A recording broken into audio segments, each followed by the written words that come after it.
This is Nightline, your tie line to the world, and this is Walter O'Keefe.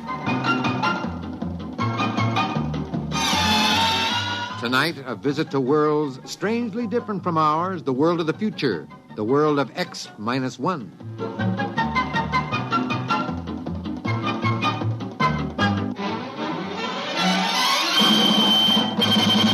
Now, here is the future, X-1.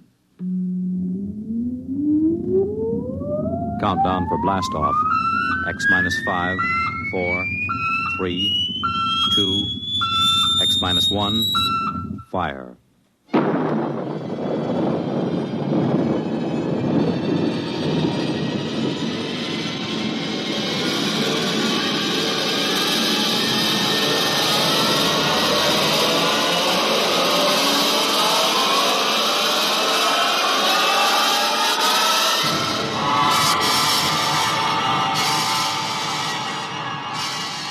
From the far horizons of the unknown come tales of new dimensions in time and space.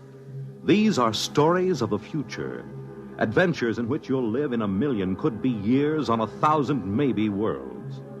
The National Broadcasting Company, in cooperation with Galaxy Science Fiction Magazine, presents X-1.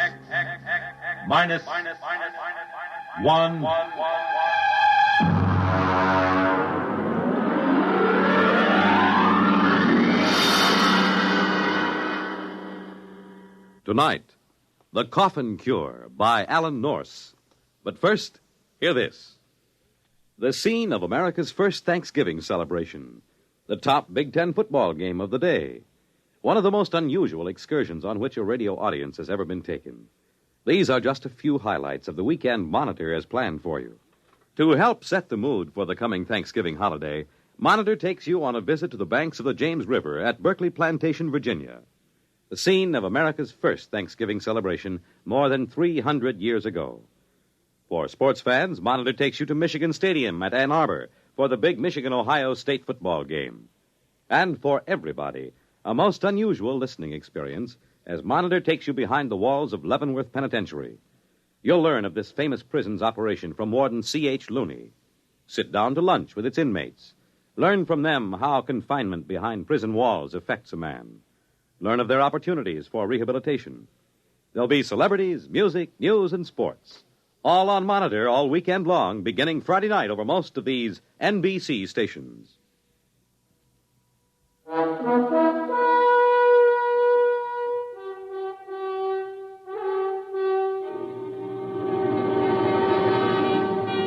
Now, X-1 and tonight's story, The Coffin Cure. I saw the headlines on the way downtown in the morning. Common cold cured.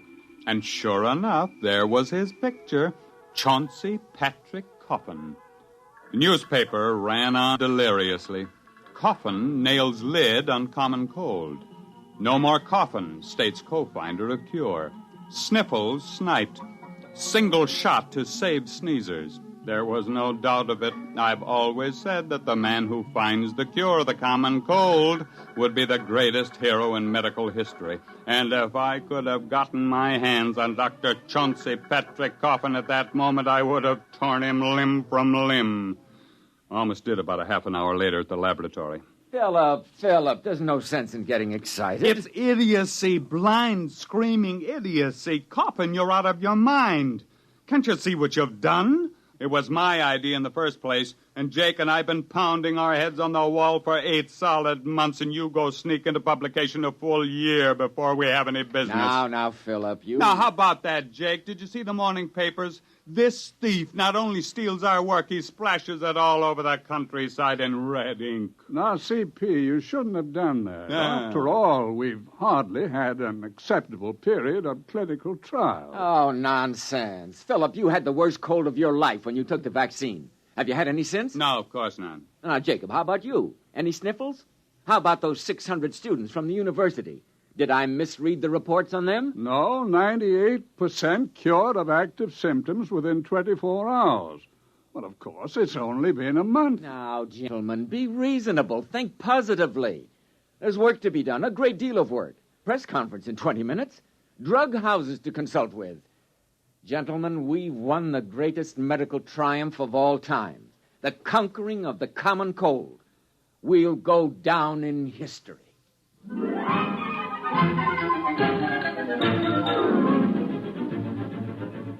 He was right on that point, at least. We did go down in history. Of course, it was the biggest story of the year. In medical circles, it was called the Coffin Multicentric Upper Respiratory Virus Inhibiting Vaccine. Newspapers just called it the Coffin Cure. The men from the government bureaus came first, and then 17 pharmaceutical houses descended with production plans, cost estimates, colorful graphs. One laboratory promised a vaccine in 10 days. Another guaranteed it in a week. The first actually appeared in 3 weeks and 2 days to be soaked up in 2 hours by a thirsty sponge of cold, weary humanity. Express planes were dispatched to Europe, Asia, Africa with a precious cargo. 1 million needles pierced 1 million hides, and with a huge convulsive sneeze, mankind stepped forth into a new era. There were abstainers, of course, there always are. One of them, for example, my wife, Ellie. Now, Phil, you can talk all you want to. I don't want any cold shots. You've had this cold for 2 solid months now. There just isn't any sense to it. I don't want any cold shots. But why not? Just one little needle. You hardly feel it. You know I don't like needles. Oh, Ellie. Oh, why don't you leave me alone? Go take your nasty old needles and stick them in people that want them.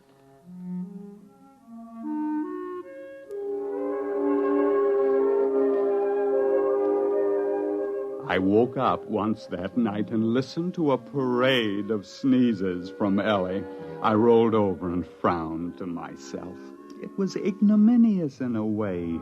The wife of one of the cold cure discoverers was refusing the fruit of all those months of work. When I woke up in the morning, I thought I was suffocating. Hey, Ellie! Ellie! I'm choking! Ellie! What did you do? Hey, what's burning? Hey, Ellie! Somebody's burning down the house! Oh, what are you talking about? It's just the toast. I burned it. Well, it's awful. What's happened here? I'm making breakfast. But don't you smell it? Of course not. It's just bacon and eggs and toast. Oh, you mean you don't smell anything strange? I don't smell anything, period, with this cold. But, say, did you put on fresh perfume this morning? Before breakfast? Don't be ridiculous. Not even a drop? Not one drop. This must all be in my mind, or I'm imagining things, that's all. I'm working too hard. Say, wait a minute. Ellie, give me my hat. I've got to get down to the laboratory, quick.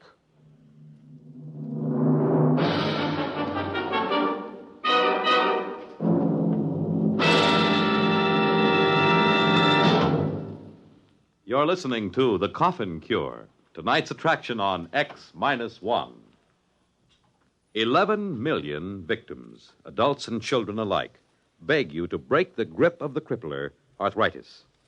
Advances in medical science have made possible the cure of many diseases, but further research is necessary to break this grip, to find the cause and the cure for man's oldest, most crippling disease. Let's give arthritics a chance.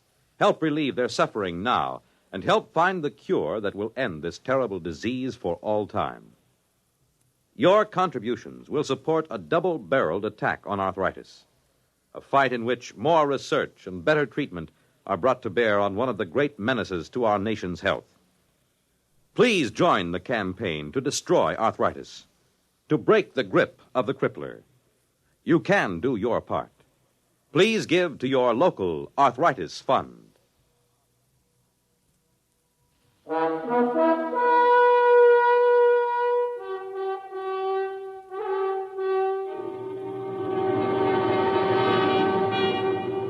Now back to X-1 and the Coffin Cure. It grew worse all the way downtown. I fought down nausea as the smell of damp, rotting earth rose from my front yard. The neighbor's dog dashed out to meet me, exuding the great-grandfather of all dog odors. The crowded bus was a nightmare. I could tell that the bus driver had salami for supper the night before.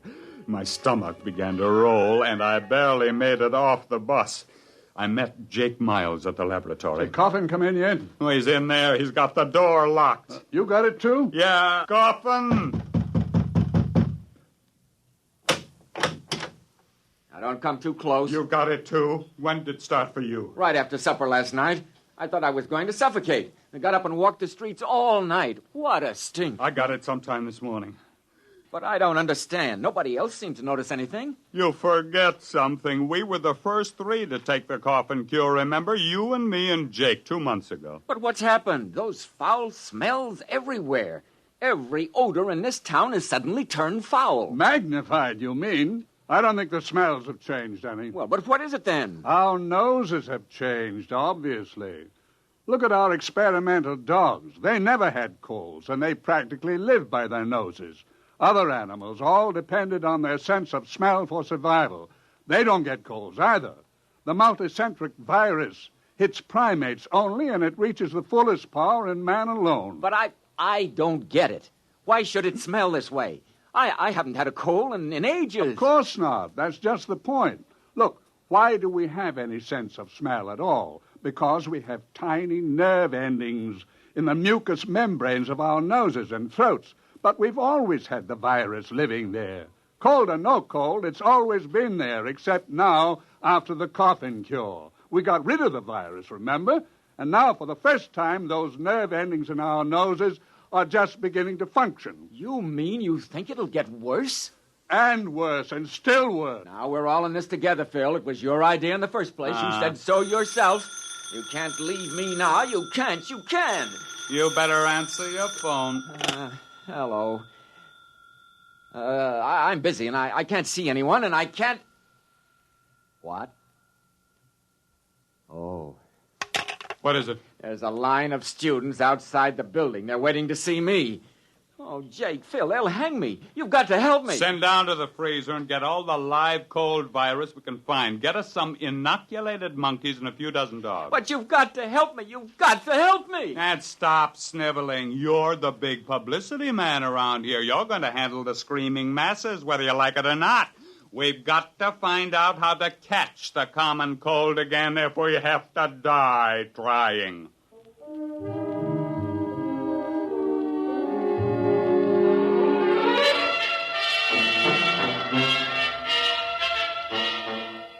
It was a futile struggle. We sprayed our throats with enough pure culture of virulent live cold virus to have condemned an ordinary man to a cold for life. We didn't develop a sniffle. We injected the virus hypodermically, intradermally, intramuscularly, intravenously. We drank it. We bathed in it, but we didn't catch a cold. We wore wet clothes and sopping shoes to work, but we never felt better in our lives. I think you should all be locked up, taking a cold shower and then going out in the snow. You don't understand, Ellie. We've got to catch a cold. Why? Suppose you don't. What's going to happen? We had 300 students march on the laboratory today. The smells were driving them crazy. They couldn't even bear to be close to their best friends. Mm-hmm. Tomorrow, we'll have them back and 300 more. And what's going to happen when 15 million people find their noses suddenly turning on them? Ellie, we just did too good a job. We just can't catch cold. We just can't crack it.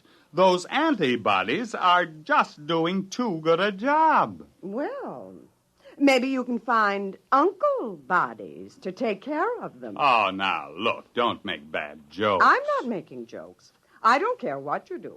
All I want is a husband back who doesn't complain how everything smells and who doesn't stand around in cold showers at 6 o'clock in the morning.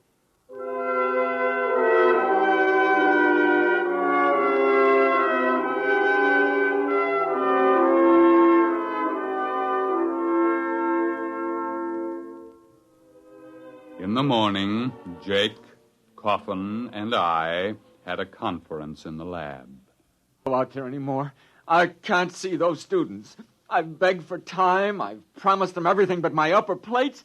I can't face them again. I just can't. We only have a few days left.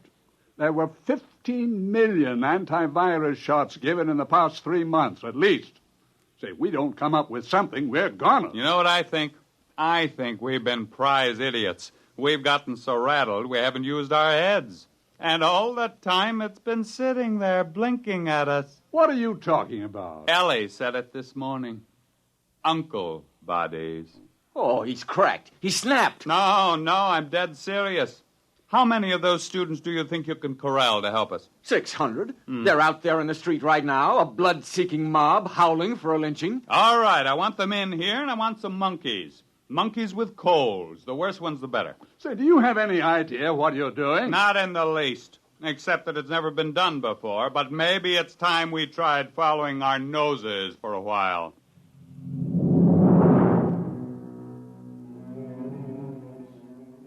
The tidal wave began to break 2 days later. Only a few people here, a dozen there, but we could tell it was coming. At the laboratory, the doors were kept barred, telephones disconnected.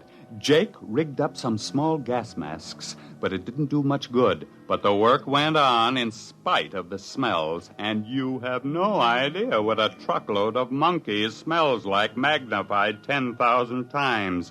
We had coal-ridden monkeys, sneezing, coughing, weeping, wheezing monkeys by the dozen. Culture trays bulged with tubes. Each day, 600 angry students holding their noses paraded through the lab, arms exposed. At the end of the week, half the monkeys were cured of their colds and couldn't get them back. And the other half had new colds and couldn't get rid of them. That meant we were on the right track. And then, 2 days later, Jake came into the laboratory triumphantly. Jake, what's the idea of bringing that dog in here? I've got 6 nose plugs, and they still don't do any good. But look at that puppy. Look at it. Watch him carefully. You hear? He sneezed. He's got a cold. That's the first dog in history that ever got a cold. And we've won.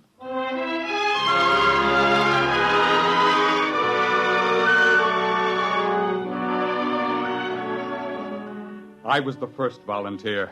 We injected the new serum in my arm and sat back and waited. We were still waiting 3 days later. Well, it was a great idea. It just didn't work, that's all. Where's Coffin? He collapsed 3 days ago. He kept having anxiety dreams about hanging. Well, I suppose we'd better just face it. Nice knowing you, Jake. Pity it had to end this way. Well, it was a great try, old man. A great try. Ah, yes. We will be remembered by an infuriated world holding its nose in vain. Nothing like going down in a blaze of... What's the matter? In a blaze of... Choo! Phil, say it again. Choo! Oh, what a moment. Phil, we've won. Choo!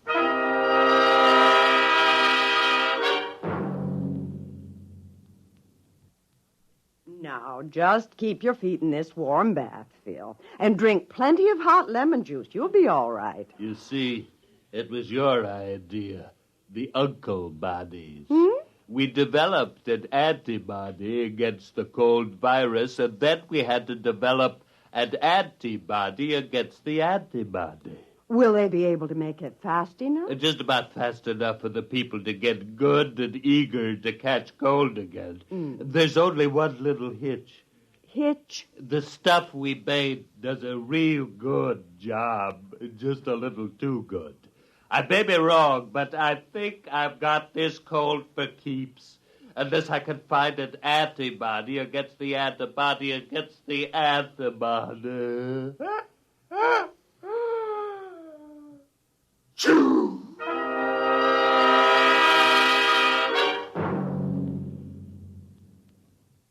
Fred Collins again, and I'll have another word about X-1 in a moment.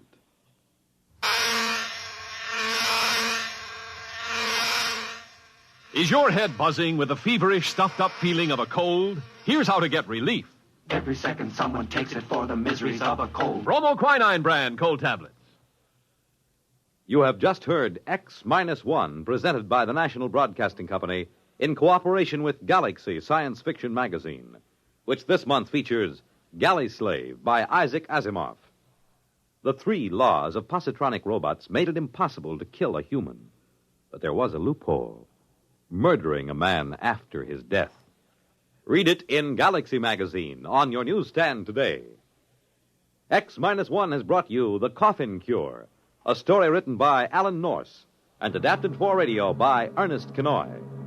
Featured in our cast were Raymond Edward Johnson as Phil, Joseph Bell as Coffin, Harvey Hayes as Jacob, and Betty Kane as Ellie. Your announcer, Fred Collins. X-1 was an NBC Radio Network production.